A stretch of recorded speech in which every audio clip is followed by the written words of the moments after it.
The words became Sarah's shadow. They clung to her skin like expensive perfume, invisible, suffocating, impossible to scrub away, no matter how many times she had stood at her wash basin in the grey hours before dawn, pressing a cold cloth to her throat as though she could rinse the memory from her body. You will give me sons or be replaced. The entire architecture of her marriage, reduced to a biological transaction, delivered in the same measured, dispassionate tone Josh Russell used to instruct his solicitor about drainage repairs on the East Field. She had not wept. She would not give West Ham Manor the satisfaction. Sarah stood now at the foot of the manor's grand stone steps, her gloved hands folded at her waist with the precision of a woman performing composure rather than feeling it. The morning sun fell across the estate's ancient facade, all pale limestone and climbing roses, white blooms trembling at the columns like aristocratic ghosts too well bred to simply fall. The Russell family crest was carved into the balustrade above her, a rampant lion, proud and merciless, above the founding year 1663 and the name Blackwood chiseled into permanence. 3 centuries of men who had owned everything and questioned nothing. She could feel them watching her, the household staff arranged on the steps behind their master in neat silent formation, maids in grey and dusty rows, their eyes careful, their mouths sealed by years of service to a family that did not invite observation, and above them all, Josh. The Duke of West Ham stood at the top of those steps, with his top hat held at his side and his dark coat buttoned to the throat, watching her the way a man watches weather, assessing damage, calculating inconvenience. He was not unkind in the theatrical sense. He did not sneer or raise his voice. He was something far more corrosive than cruel. He was indifferent. He looked at her the way he looked at his ledgers and his land surveys, as an asset whose value was contingent entirely on its output. Sarah did not look back at him. She looked instead at the roses, white, every last one of them, as though color itself had been too presumptuous for West Ham's grounds. She wore emerald silk, a gown that had cost more than her father's annual household budget, purchased not as a gift, but as a uniform, and she stood like a single defiant jewel against all that disciplined pallor. She had chosen it deliberately this morning, a small rebellion, the only kind permitted to a duchess whose husband had made abundantly clear that her opinions, her education, her 3 languages, and her annotated volumes of political philosophy were as decorative and as irrelevant as the roses. A broodmare did not need to think. A broodmare simply needed to perform. The door to his study had closed on her again yesterday. The soft, definitive click of the latch, no slam, nothing as honest as anger, had followed her down the corridor like a verdict. She had stood in the hallway of West Ham Manor, surrounded by centuries of cold aristocratic faces in gilded frames, every painted duchess before her, staring down with the same carefully schooled expression she now wore herself, serene, compliant, already half erased. Not yet, Sarah had thought. She thought it again now, standing in the white morning with the household watching and her husband's gaze resting on her back like a ledger entry awaiting resolution. If Josh Russell wanted a legacy, if he wanted the Russell name to outlast stone and century and the slow corrosion of time, then she would give him one, but she would not be its vessel. She would be its architect. She would teach him in the precise and patient language of consequences that a woman's mind could make or unmake a duke. And she was finished asking permission to exist. The candles had burned low by the time Josh Russell came to her. Sarah had waited in the ducal chamber for 2 hours and 40 minutes. She knew because she had counted the chimes of the long case clock in the corridor outside, each one landing in the silence of the unfamiliar room like a stone dropped into still water. The chamber was immaculate and oppressive in equal measure. Dark mahogany, heavy drapes the color of dried blood, a fireplace large enough to stand in. Everything in it was old. Everything in it had outlasted someone. She sat at the edge of the bed in her ivory nightgown, her mother's contribution, trimmed with Honiton lace that had taken 6 months to commission and represented the last of the Baxter family's dignity, and she waited. She had spent the better part of 22 years learning to wait gracefully, for her father's moods to pass, for her family's deaths to become someone else's emergency, for a future that had finally arrived in the form of a marriage contract signed over brandy by men who had not once asked her what she wanted. She had told herself it would be tolerable, possibly even good. Josh Russell was not old, not dissolute, not rumored to be violent. He was wealthy, respected, and architecturally handsome in the way of men who have never been told no, all sharp jaw and cold precision, and the particular brand of confidence that comes from inheriting rather than earning. She had studied him across 3 carefully orchestrated social engagements and concluded that he was a serious man who might, in time, appreciate a serious woman. She had been, she now understood, catastrophically naive. The door opened without a knock. Josh entered the way he seemed to do everything, without announcement, without hesitation, as though the world had been prearranged to accommodate his arrival. He had removed his coat and cravat, but was otherwise still fully dressed, his dark waistcoat buttoned, his expression carrying the same composed neutrality it had worn throughout the ceremony, the dinner, the interminable reception where she had smiled until her face ached, and he had stood beside her like a beautiful, breathing monument. He did not look at the bed. He looked at her, briefly, assessingly, and then moved to the fireplace, resting one arm along the mantel and studying the flames as though they required supervision. "I imagine," he said, "that you have been told various things about what marriage to a man of my position entails." Sarah folded her hands in her lap. "I have been told a great many things." "Then I will tell you the truth, which is more efficient." He turned to look at her then, and his eyes, gray or perhaps a very dark blue, she could still not determine in this light, held not malice, but something worse, absolute certainty. "I did not marry you for companionship. I did not marry you because I was moved by sentiment, or your father's rather strained attempts at wit over dinner. I married you because the Russell line requires continuation, and your bloodline is clean, and your constitution appears sound." The fire crackled. Somewhere in the corridor the clock began its 3rd-hour toll. "I see," Sarah said. She was surprised by how steady her voice was. Some distant observational part of her mind, the part that had always stood slightly outside her own life, taking notes, registered this with something close to admiration. "I need sons." He said it the way one says, "I need a new roof," or "I need the accounts reviewed by Thursday." A logistical requirement, a gap in the inventory. "You will provide them. In exchange, you will have every material comfort this house affords, a generous quarterly allowance, and a full social standing of the Duchess of West Ham." He paused. "Should you fail to produce a living male heir within a reasonable period, I will explore the legal avenues available to me. I want there to be no confusion between us on this point.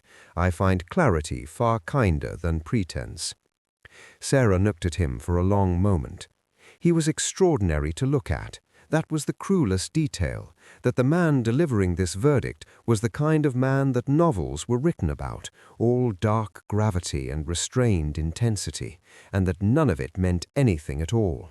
He was a monument, marble, carved in the precise image of every Russell Duke who had come before him, right down to the cold economy of his expectations. "You are asking me," she said carefully, "to understand that my value here is entirely contained within my capacity to reproduce." "I am telling you," he replied with what he suspected he believed was generosity, "so that you are not disappointed." The fire shifted. A log collapsed into embers. Sarah stood. She was not tall, but she had always known how to occupy space. Her governess had insisted on it, had drilled the posture into her alongside Latin conjugations and household accounts. She stood now with her spine straight and her hands loose at her sides, and she looked at Josh Russell, Duke of West Ham, master of 300 years of unbroken male inheritance, and she made a decision so quiet and so total that it barely registered on her face at all.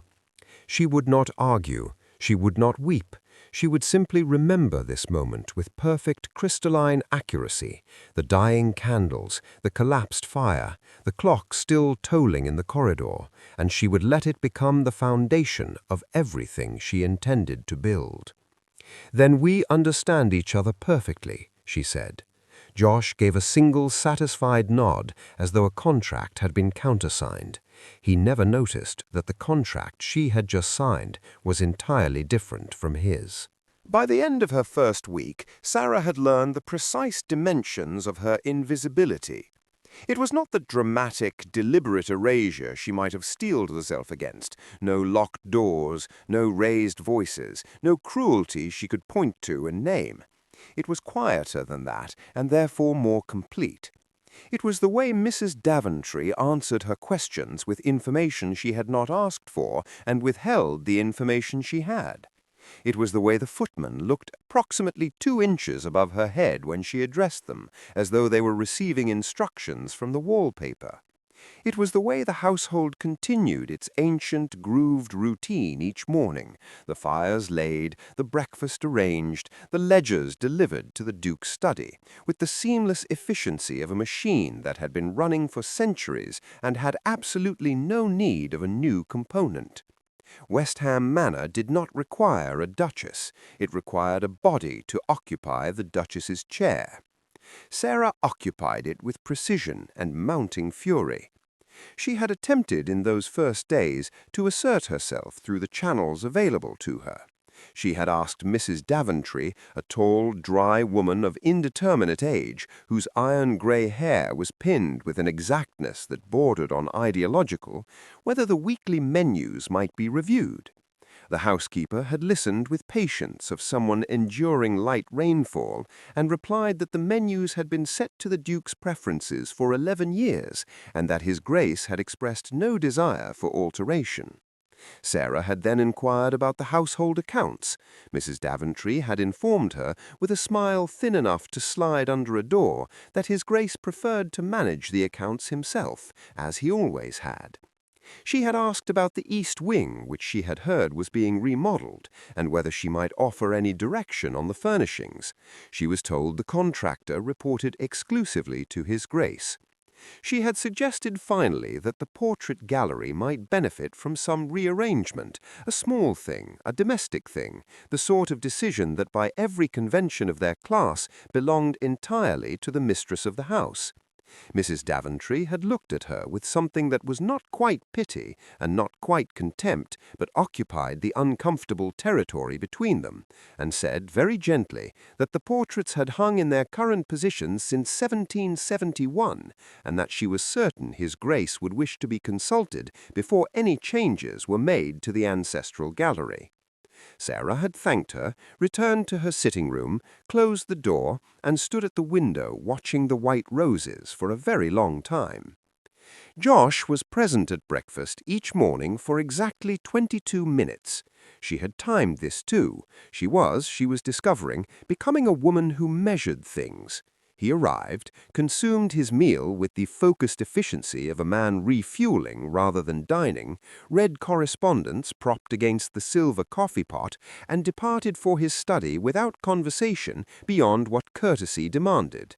Good morning, the weather, occasionally a single-sentence observation about estate business, delivered not to her but to the middle distance, as though she were a secretary whose dictation he half expected to find typed and waiting on his desk. He was not rude. She almost wished he were. Rudeness would have suggested awareness, the knowledge that there was a person present worth the effort of contempt. Instead, he moved through the same rooms as her with the comfortable oblivion of a man who had never once needed to wonder whether he was welcome. His study, she had learned, was the true seat of West Ham. She had passed its closed door enough times now to understand it as a border crossing, the dividing line between the house she nominally governed and the domain where the actual business of the dukedom was transacted without her.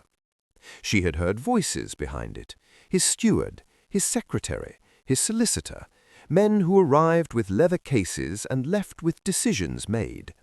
She had not been invited inside once. One afternoon, 3 weeks into her marriage, she had knocked. A pause.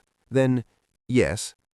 She had entered to find Josh at his desk, surrounded by the particular archaeology of a man who preferred documents to people, stacked ledgers, unrolled maps weighted at their corners with inkwells, correspondence arranged in formations that suggested a private logic she was not equipped to decode. On the walls, more portraits, more Russells, 3 centuries of them, staring down at the desk with expressions of various degrees of severity, as though they were board members attending an endless meeting. Josh had looked up at her with polite inquiry and no warmth. "I wondered," Sarah said, "whether we might dine together this evening, in the dining room rather than separately." He had considered this as though it were a scheduling problem requiring resolution. "I have reports to review this evening," he said. "Mrs. Daventry will ensure you're comfortable." "I am always comfortable. I am inquiring about dinner." Something shifted in his expression, not softness, but a faint recalibration, the recognition that she had not retreated. He looked at her for a moment with what might have been curiosity, then returned his gaze to the ledger before him. "Another evening," he said. "I'll have word sent." The word was never sent. That night, Sarah sat alone in the portrait gallery with a single candle, looking at the women. They were always in the backgrounds of these paintings, the Russell wives, positioned slightly behind their husbands, their hands folded, their expressions arranged into careful pleasantness, present, decorative, thoroughly, efficiently forgotten. She raised her candle to the nearest one, a young woman in blue silk, circa 1740, her eyes holding a stillness that might have been peace or might have been something else entirely. "I see you," Sarah said quietly. Then she set the candle down, opened the small notebook she had begun carrying in her dress pocket, and started to write. The invitation arrived on a Tuesday, which was already unusual. Tuesdays at West Ham Manor were indistinguishable from every other day. The same files, the same silences, the same 22 minutes of breakfast performance, and so the cream envelope on Sarah's morning tray stood out with the quiet violence of color in a grey room. The handwriting on its face was extraordinary, sharp, slanted, unapologetic. The letters formed with the confidence of someone who had never once second-guessed a single stroke. "Lady Sarah Russell, Duchess of West Ham. You look precisely as miserable as I expected. Come to Weston Park for tea on Thursday. Come alone. Lady Naomi Weston." No pleasantries, no "I hope this letter finds you well," no careful social scaffolding of the kind Sarah had been navigating since her arrival in this county. Just the blunt, gleaming edge of a woman who had apparently decided that pretense was an inefficient use of good stationery. Sarah read it twice, then folded it into her pocket before Mrs. Daventry could see it. She went on Thursday. Weston Park was smaller than West Ham Manor and entirely more alive. Where the Russell estate felt like a museum curated by the dead, Weston Park breathed, wisteria climbing the eastern face with cheerful disregard for architectural dignity, books stacked on the entrance hall table alongside riding gloves and a half-finished letter, the smell of fresh coffee and something herbal drifting from rooms that sounded improbably like they contained laughter. Sarah stood in the drawing-room and felt, for the first time in a month, that she had entered a house rather than a monument. Lady Naomi Weston was 63 years old and looked like someone had compressed an entire force of nature into a small, immaculately dressed woman with silver hair and eyes the particular dark amber of good brandy. She was seated in a high-backed chair beside the conservatory doors with a teacup in one hand and an expression of frank appraisal that made Sarah feel simultaneously seen and dissected. "Sit," Lady Naomi said, gesturing to the chair opposite with the authority of a general directing infantry. "You're taller than I expected. That's useful. Stop holding your hands like that. You look like you're waiting to be sentenced." Sarah sat. She unfolded her hands deliberately and rested them on her knees. "Better," Lady Naomi said. "Tea, please." "Good. Women who decline tea in uncomfortable situations are either lying or foolish, and I have no patience for either."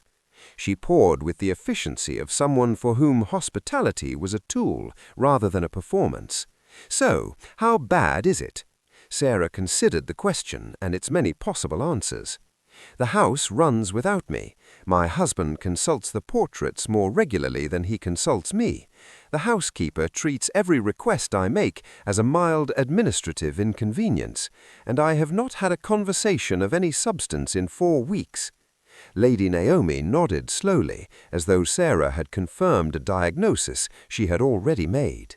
"Josh Russell," she said, "is the finest example of a man completely constructed by his inheritance that I have encountered in 6 decades of observation.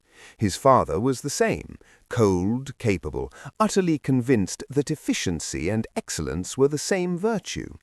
She set her teacup down. "He is not a villain, which is your problem. Villains are legible. Josh is simply a monument, as you've likely gathered, and monuments do not notice the weather." "You know him well."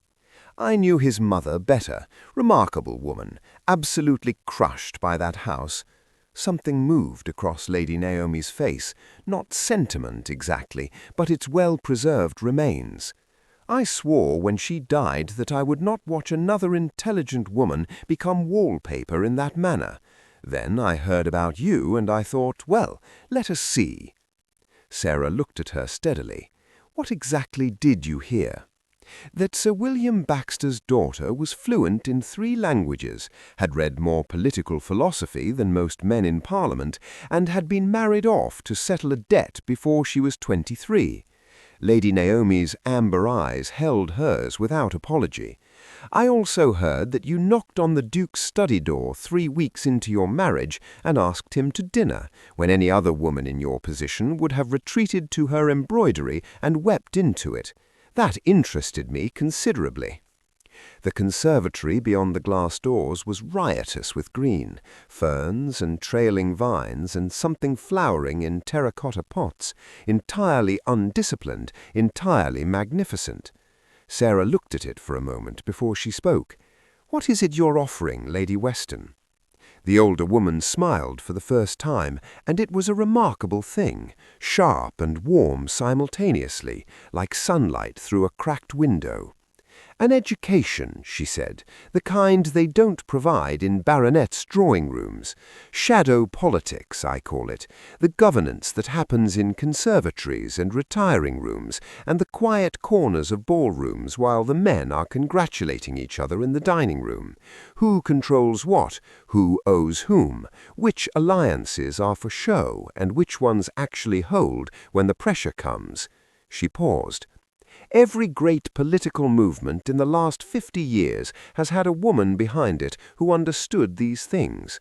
None of them received the credit. I intend to be useful rather than invisible even at my age, and I think you do too." Sarah was quiet for a long moment. Outside, a bird landed on the conservatory roof, regarded the glass with brief suspicion, and flew away. "When do we begin?" Sarah asked.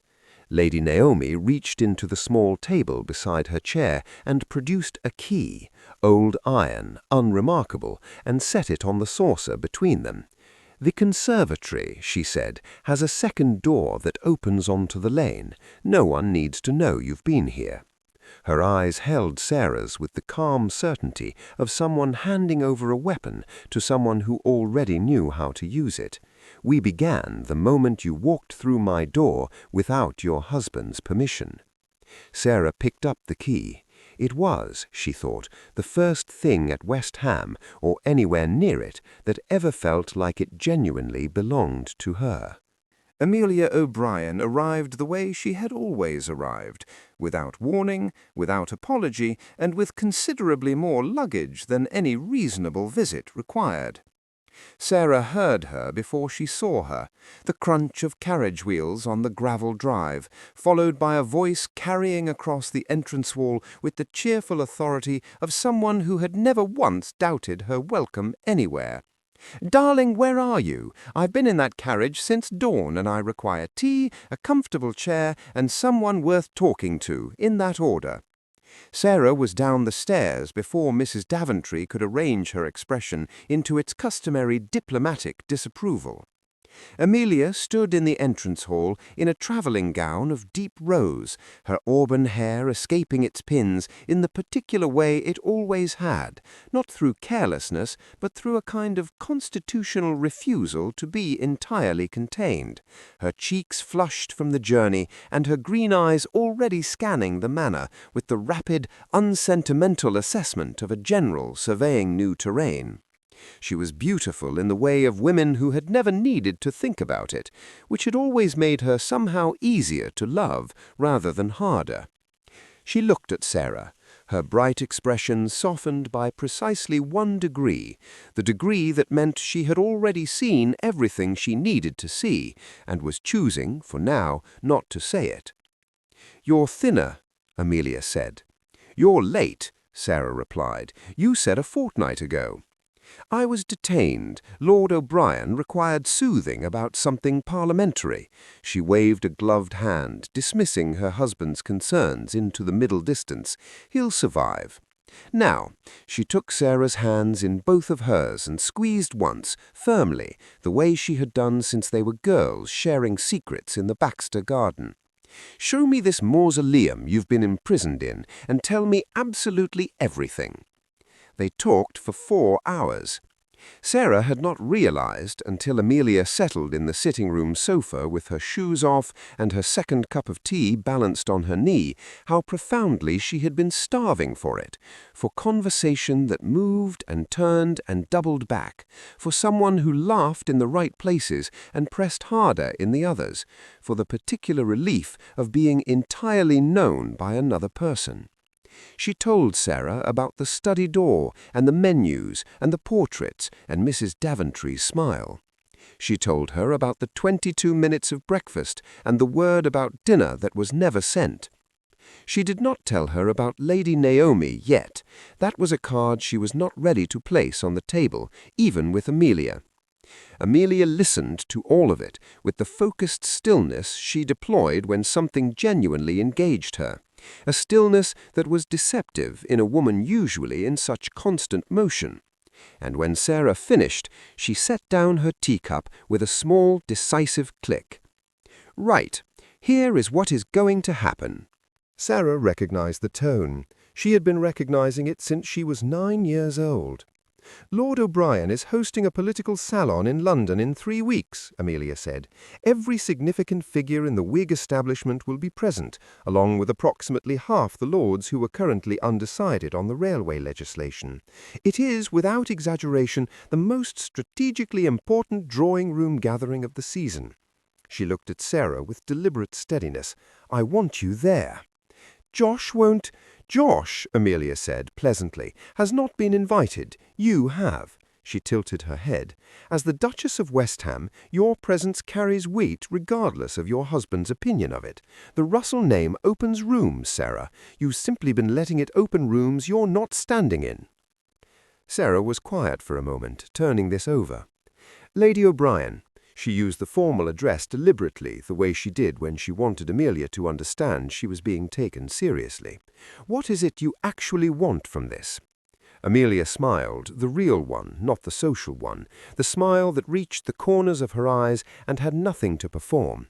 "I want my oldest friend to stop disappearing," she said simply, "and I want the political landscape of this country to be occasionally improved by someone with a functioning brain, which lets out approximately 70% of the men currently occupying it."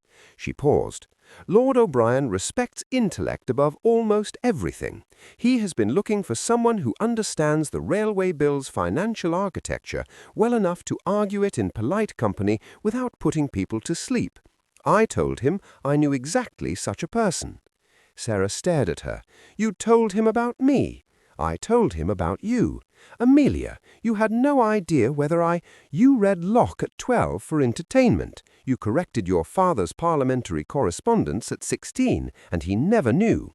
You married a duke and spent your first month mapping his household like a military strategist rather than crying into your pillow." She retrieved her teacup. "I had every idea." That evening, for the first time since her arrival at West Ham, Sarah sat at her writing desk after supper and wrote with purpose rather than frustration. She pulled out the notebook, filling steadily now with observations, questions, the skeletal architecture of thoughts she had not yet had anyone to think alongside, and she added Amelia's salon to its pages. Beside it she wrote Lady Naomi's name, and then drew a single quiet line connecting them. Two women, two different kinds of power, one who understood the hidden machinery of influence, one who moved through its most visible rooms with absolute authority. Sarah looked at the line between the two names for a long moment. Then she wrote a third name beneath them both, Sarah Russell, Duchess of West Ham. She underlined it once, not because she needed the reminder, but because it was time, past time, to begin acting like she meant it. She told no one she was leaving until the morning she left. This was deliberate. Announcements invited objections, and objections invited the particular brand of quiet, authoritative dismissal that Josh had perfected. The slight pause, the measured redirect, the sense that one's own idea had been gently but thoroughly removed from the table before one had finished presenting it.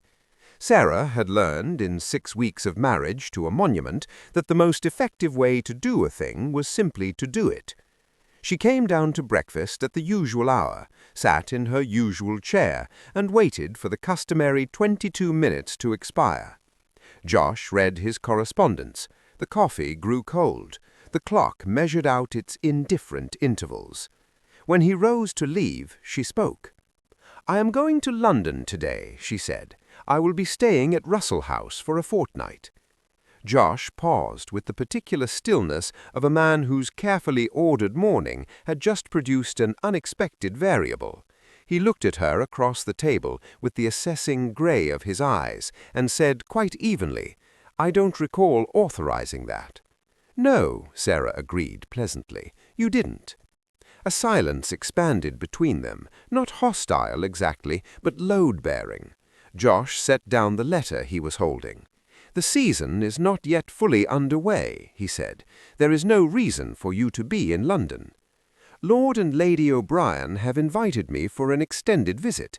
Lady Amelia is an old friend, as you know, and Lord O'Brien's social calendar is—" "I know what O'Brien's calendar is," Josh said, and something shifted almost imperceptibly in his expression. A tightening, a recalibration. Patrick O'Brien was one of the most influential Whig voices in the Lords. Even a monument was not entirely indifferent to that name. "You have no business in those circles." Sarah looked at him steadily. "I am the Duchess of West Ham," she said. "Those circles are precisely my business." She left before noon. Russell House had been closed for 2 seasons and smelled of dust and disuse when Sarah arrived, but it was hers, technically, formally, a part of the settlement, and by the second day she had opened every window, redirected the household staff from their skeletal winter routine, and written 6 letters.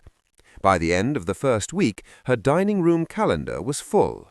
Lady Naomi, who had materialized in London with the unhurried efficiency of someone who had been expecting this development, sat in Sarah's drawing-room on the 5th morning and watched her work with the expression of a woman whose investment was beginning to yield returns. "The seating arrangement," Lady Naomi said, studying the list Sarah had drafted, "is nearly right. Move Hargrove away from Pemberton. They despise each other over the Northern Rail contract, and they will spend the entire dinner performing the dispute rather than discussing anything useful. Put Hargrove beside Lady Cecily instead. She has a gift for drawing men's better arguments out of them. Sarah moved the names without hesitation. And Lord Ashby? Beside you. Lady Naomi's amber eyes held a glint of something approving. He controls 4 undecided votes on the railway bill through sheer force of personal loyalty. He also respects classical education above almost everything. Mention the Cicero you read at 15, and let him discover your Greek is passable. He'll be yours within the first course. I don't want him to be mine, Sarah said carefully. I want him to support the bill because it's correct policy. Yes, Lady Naomi said, and the most efficient path to that conclusion runs directly through his admiration. These 2 facts are not in conflict. She paused. This is shadow politics, Sarah. We do not manipulate, we illuminate. We arrange rooms so that the right people face each other and good ideas have space to become decisions. Sarah looked at her notes. Then she nodded and kept writing. The dinner was on a Thursday. 14 guests, 4 courses, 1 agenda, which appeared on no written document anywhere and was understood completely by exactly 2 people in the room, Sarah and Lady Naomi, who sat at the far end of the table with the benign watchfulness of a chess player observing a game she had already won in her head. Sarah moved through the evening with a composure that was no longer performance, or rather it was performance elevated to the level of art, which is to say it had become entirely invisible. She drew Lord Ashby out on Cicero within the first 20 minutes and watched his expression shift from polite interest to genuine animation. She redirected Lord Pemberton's simmering antagonism toward Hargrove into a surprisingly productive exchange about rail financing in the northern counties. She listened to Lady Cecily's sharp reading of the Lord's political weather with genuine attention, and made 3 mental notes she later transferred to her notebook. She did not argue, she did not lecture. She asked questions with the precision of someone who already knew most of the answers and wanted the room to arrive at them independently. By the time the port was poured, Lord Ashby had declared, to the table generally, with the satisfied air of a man who believed the thought entirely his own, that the railway bill deserved a fairer hearing than it had received, and that perhaps a more organized coalition of support was overdue. Lady Naomi caught Sarah's eye across the table and raised her glass a fraction of an inch. The letter from Josh arrived the following morning, brief, controlled, and cooler than the autumn air coming off the Thames. You were not given leave to host political functions in my name. Return to West Ham by Friday. Sarah read it once, set it aside, opened her notebook to a fresh page. At the top she wrote, Lord Ashby, 4 votes, Thursday. Below that, in smaller letters, he is beginning to understand what I am. She did not specify whether she meant Lord Ashby or her husband. She left the ambiguity to do its quiet, necessary work. Sarah first heard the rumor at a Wednesday afternoon recital in Grosvenor Square, delivered with the precision of a blade slipped between the ribs by a woman who had perfected the art of drawing blood while smiling. She did not hear it directly. That was the architecture of it, the particular genius of a rumor designed by someone who understood that the most damaging words are always the ones spoken just outside a woman's hearing, in rooms she has just left, at volumes calibrated to carry exactly far enough. Lady Hargrove mentioned it to Mrs. Pemberton during the interval. Mrs. Pemberton relayed it to Lady Cecily with an expression of theatrical concern. Lady Cecily, who had developed a sharp loyalty to Sarah over the preceding weeks, relayed it to Sarah herself within the hour, in the small retiring room off the main salon, with the door closed and her voice low. "They are saying," Lady Cecily said carefully, "that the Duchess of West Ham has failed to conceive after 3 months of marriage, that the Duke is considering his options." Sarah looked at her own reflection in the retiring-room mirror, composed, unmoved, a small familiar fire igniting somewhere behind her sternum. "And who," she said, "is they?" Lady Cecily pressed her lips together. "The name attached to it is Lady Jessica Charlton." Sarah knew the name. She had known it since before the wedding, known it the way one knows the name of a storm system still forming offshore, present in enough whispered conversations and carefully averted glances to constitute a warning without ever becoming a direct one. Lady Jessica Charlton was the daughter of an earl, a widow of 2 seasons, and the woman Josh Russell had been expected by a significant portion of London society to marry before his dukedom's financial requirements had redirected him towards a baronet's more fertile bloodline. She was also, by every account Sarah had assembled, extraordinarily beautiful and considerably more ruthless than her social performance suggested. Sarah went to Lady Naomi that evening. The older woman listened to everything without interrupting, which was itself notable. Lady Naomi interrupted frequently as a general practice, on the grounds that most sentences could be improved by compression. Her silence now meant she was thinking, and thinking seriously. "Jessica Charlton," Sarah finished, "is not operating alone. She is intelligent enough to know that rumor requires distribution, and she has neither the breadth of social connection nor the disposable time to seed it across 5 drawing-rooms simultaneously without assistance." She rose and moved to the window, looking out at the lamplit street below. "Someone is funding this, or facilitating it, which means this is not merely a woman reclaiming a man she believes should have been hers. This is a campaign." "Against me specifically," Sarah said. "Against your position, which is at present your marriage. An annulment on grounds of failure to produce an heir is legally tenuous but socially devastating. Jessica doesn't need it to succeed in court. She needs it to succeed in conversation.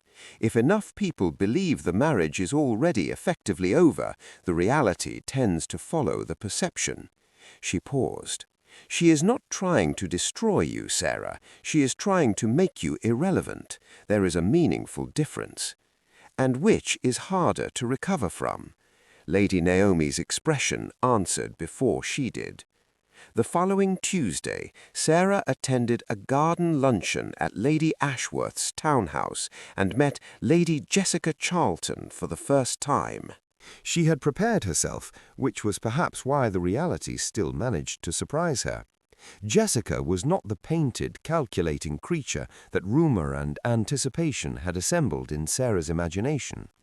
She was warm-voiced and graceful, with the kind of effortless charm that reads in a ballroom as genuine kindness and is, on closer inspection, something considerably more practiced. Her dark eyes found Sarah's across the garden with the composed recognition of a woman who had been expecting this moment and had decided in advance to enjoy it. She crossed the lawn with a smile that contained multitudes. "Your Grace," she said, with a curtsy calibrated to the millimeter, respectful enough to be unimpeachable, shallow enough to communicate something else entirely to anyone paying close attention. "I have so looked forward to meeting you. Josh speaks of you. Well, he mentions the match with some frequency." Mentions the match, not speaks of his wife, not speaks of you, the match, the transaction. Sarah filed the phrasing with the precision of someone who had begun keeping very careful records. "Lady Charlton," Sarah said warmly, "the pleasure is mine. I understand you are an old acquaintance of my husband's family." "A very old acquaintance." Jessica's smile did not waver. "We grew up in neighboring counties. Josh and I have known each other since we were children. There is a particular closeness that comes from that kind of history, I'm sure you understand. Some connections simply endure." "Indeed they do," Sarah agreed pleasantly, As do reputations, I find. London has such a long memory.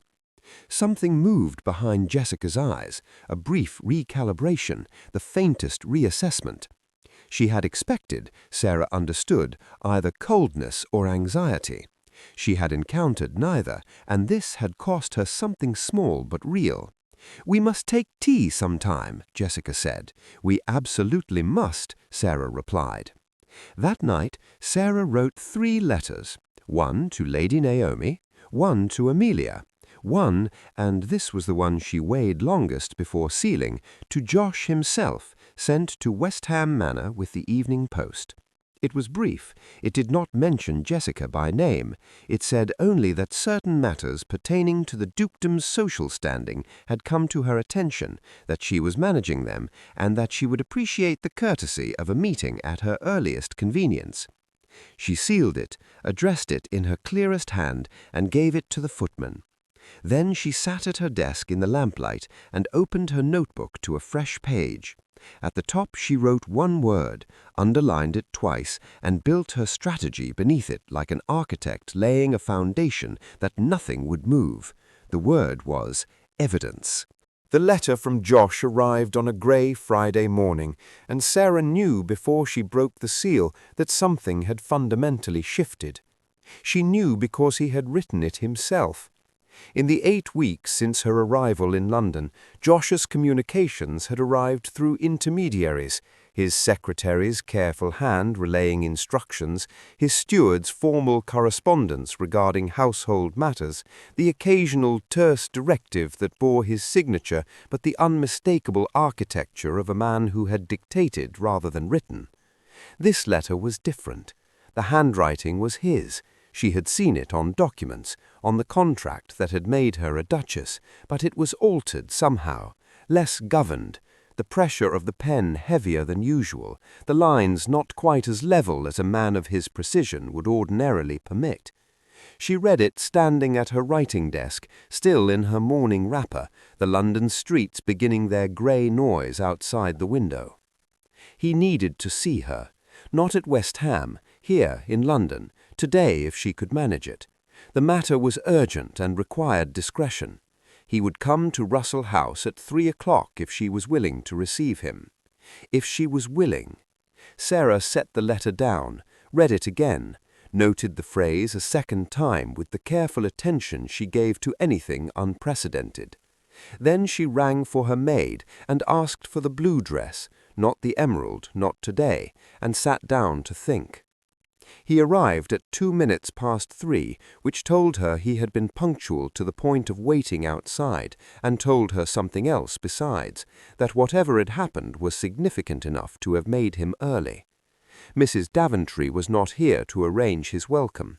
Sarah received him herself in the drawing-room she had furnished to her own taste over the preceding weeks, books visible on the shelves, fresh flowers, light coming through unobstructed windows in a way that West Ham Manor never quite permitted.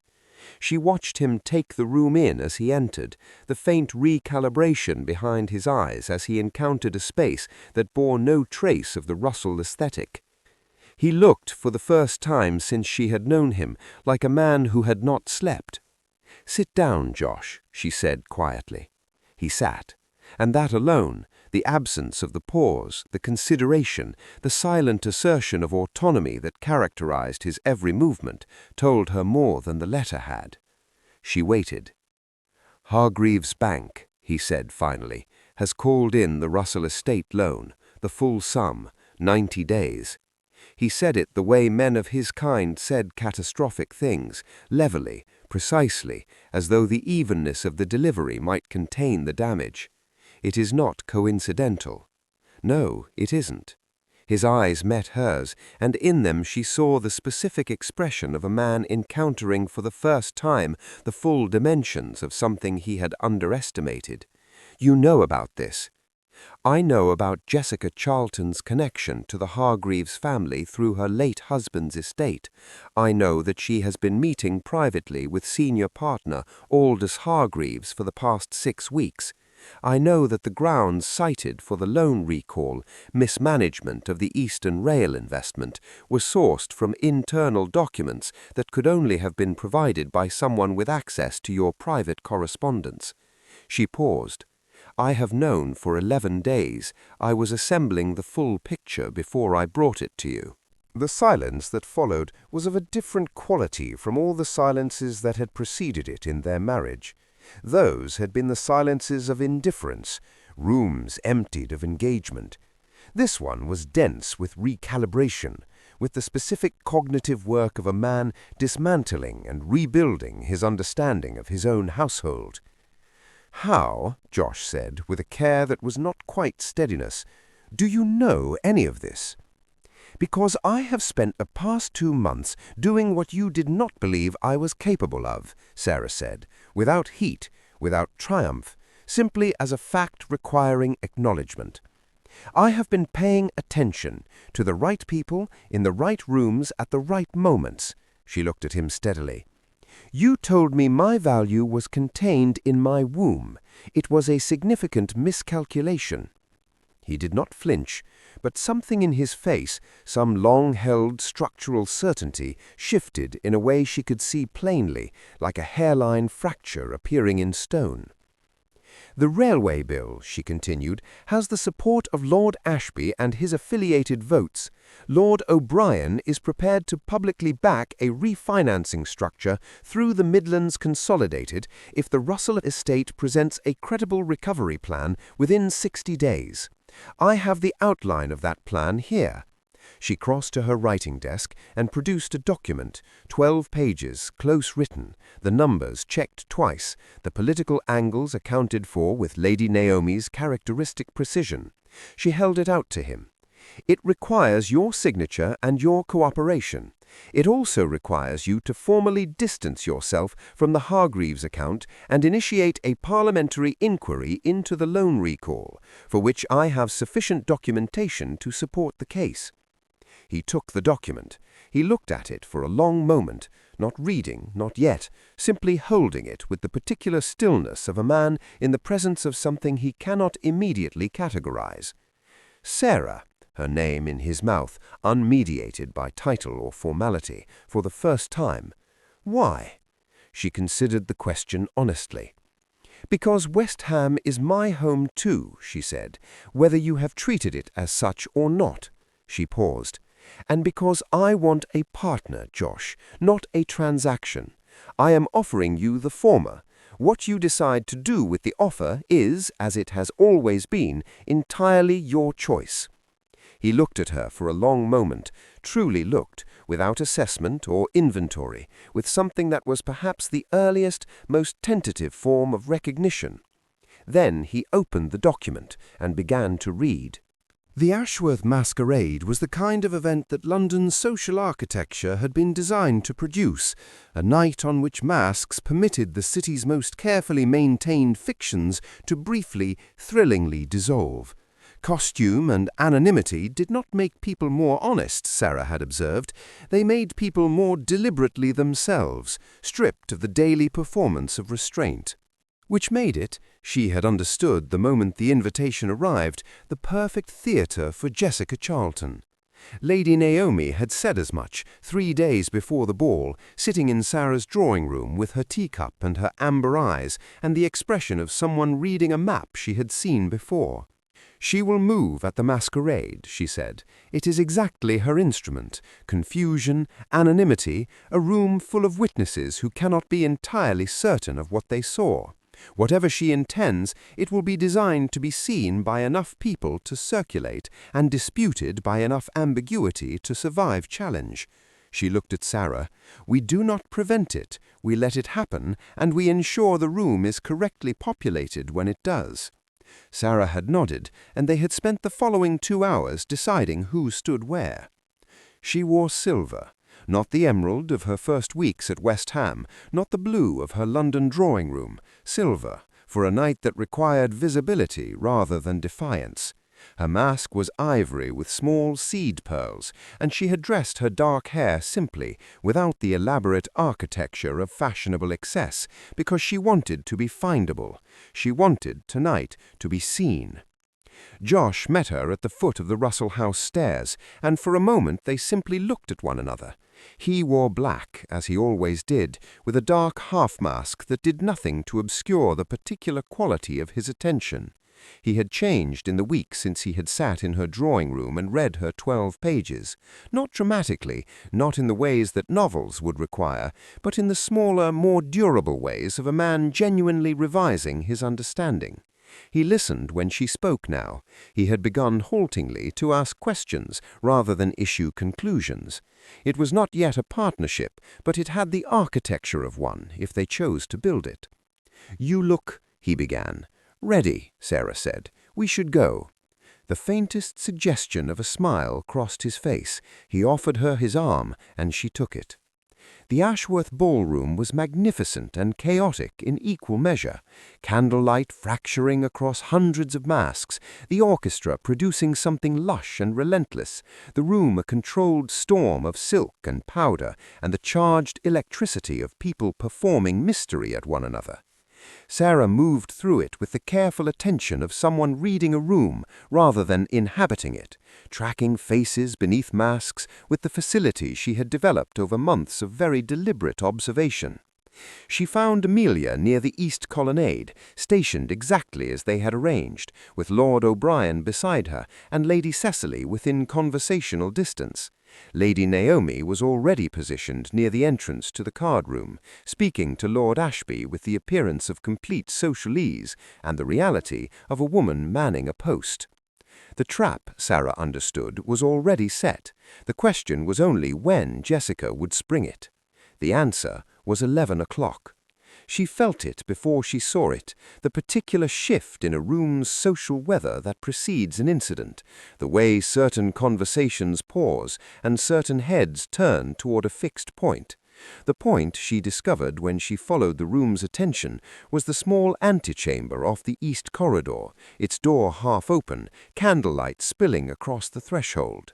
Inside, visible to anyone passing, and a number of people were now passing, with the studied casualness of the socially curious, stood a woman in a silver gown, Sarah's silver, the same shade, the same cut, a mask close enough to her own that in the warm, confusing light of the masquerade the resemblance was intended to register before it was examined. Beside this woman stood a man, young, dark-haired, clearly compromised by drink or design, in an attitude of intimacy that the room's imagination was invited to complete. Sarah heard the whisper reach her from 2 feet away. Is that the Duchess?" She turned to find Josh already at her side. He had seen it too. She watched his face as he processed it, the silver gown, the constructed tableau, the whispers beginning their reliable circulation, and she watched him understand exactly what had been arranged and for whom.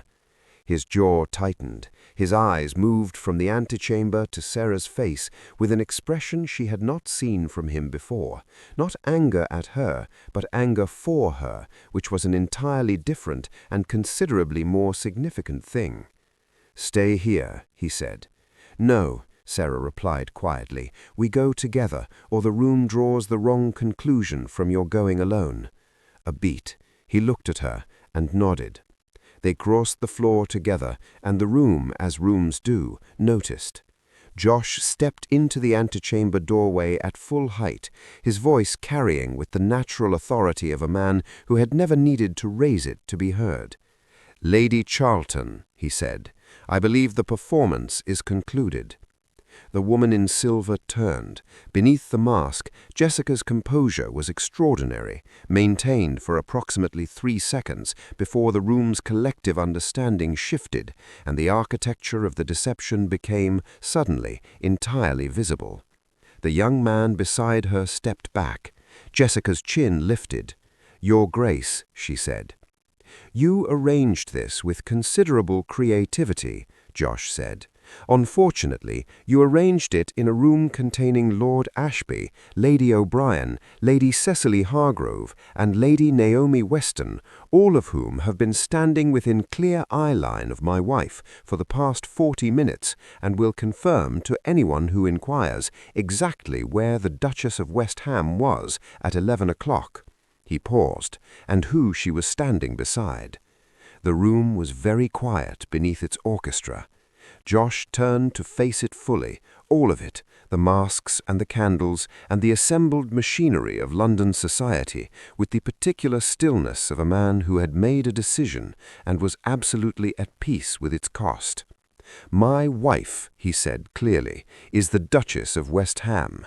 Her position in this house, in this city, and in my life is a matter I am prepared to leave open to interpretation." Jessica left within the hour. Sarah stood in the candlelight with Josh's hand at the small of her back and felt for the first time the specific and unfamiliar warmth of being publicly, unambiguously chosen. She did not let him see how much it meant, but she kept the moment with the same careful precision with which she kept everything, tucked into the notebook of herself, in the section she had only recently allowed to exist, the one she had titled, quietly and without ceremony, "What is Becoming Possible?" 1 year had a way of remaking a person entirely.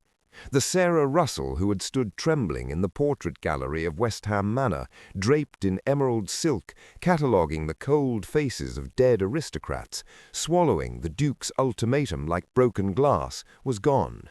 In her place stood a woman who walked these same corridors as though she had built them herself, because in every way that mattered, she had. It was a Tuesday morning in late autumn when the transformation was most visible. The kind of grey, golden-edged morning that made the English countryside look like a watercolor left out in the rain.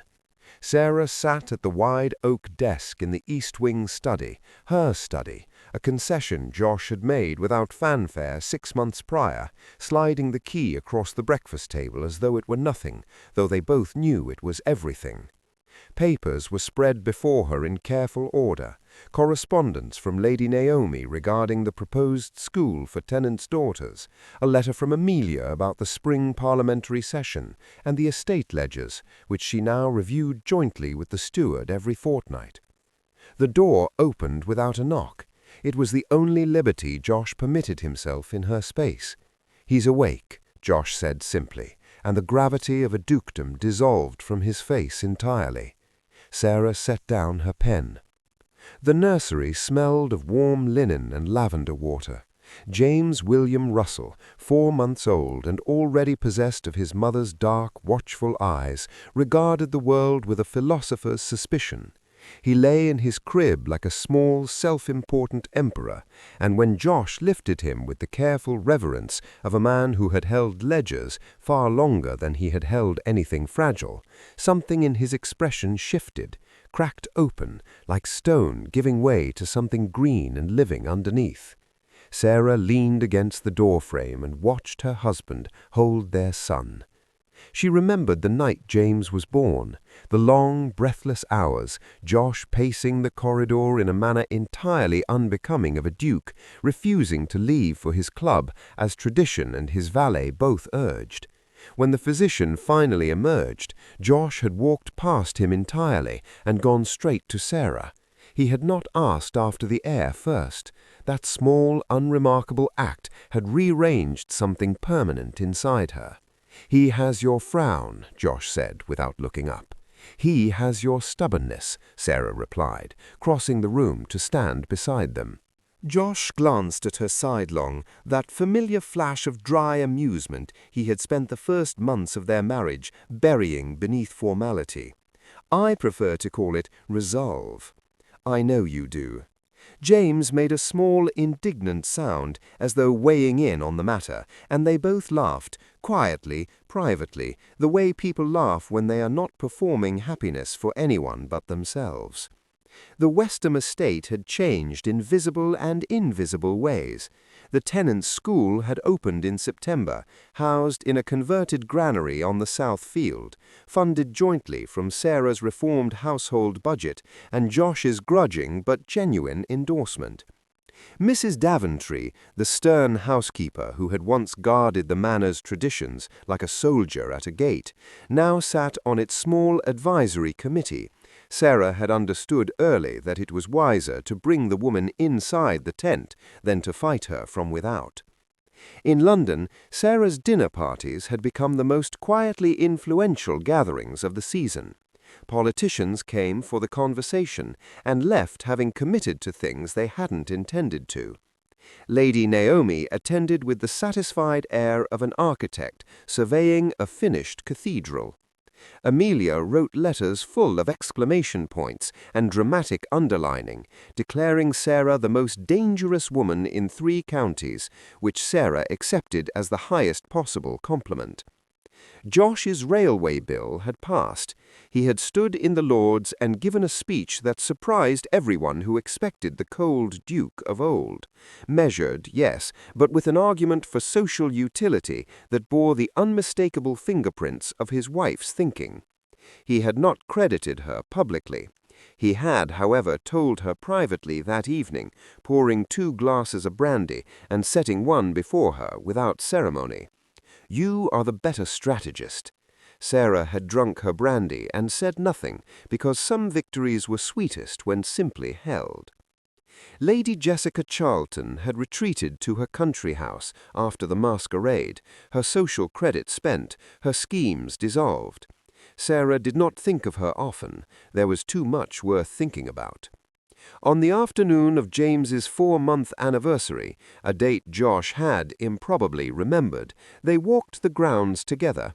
It had become a quiet habit, these late afternoon walks, where the business of the estate and the business of the world fell briefly away, and they were simply 2 people learning the ongoing, imperfect grammar of one another. They paused before the portrait gallery windows, and Sarah looked up at the rows of cold, aristocratic faces still hanging there, unchanged, unyielding. "We should commission a new one," Josh said, following her gaze.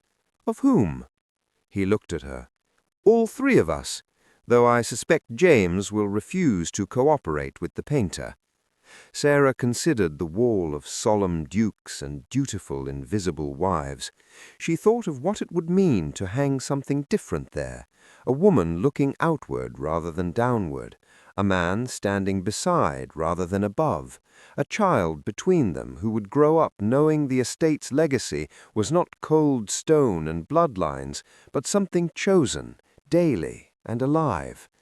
"Yes," she said, "let's."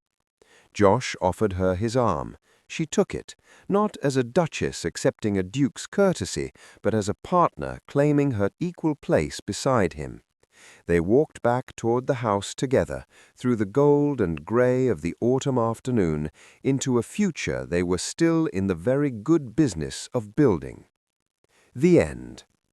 Thank you for walking through the halls of Westham Manor with me. Thank you for sitting with Sarah in her silence, for feeling the cold sting of Josh's walls, and for staying long enough to watch them both become something neither could have been alone. This story was never just about a duke and his duchess. It was about the quiet, extraordinary courage it takes to demand more than what you were given, and to build something real from the ruins of what was merely expected. Your readership means everything. If this story moved you, made you smile, or kept you up just a little past your bedtime, please like, comment, and subscribe, so more stories like this find their way to you. Turn on your post notifications too, because the next story is already taking shape, and you do not want to arrive late. With gratitude and great affection, thank you.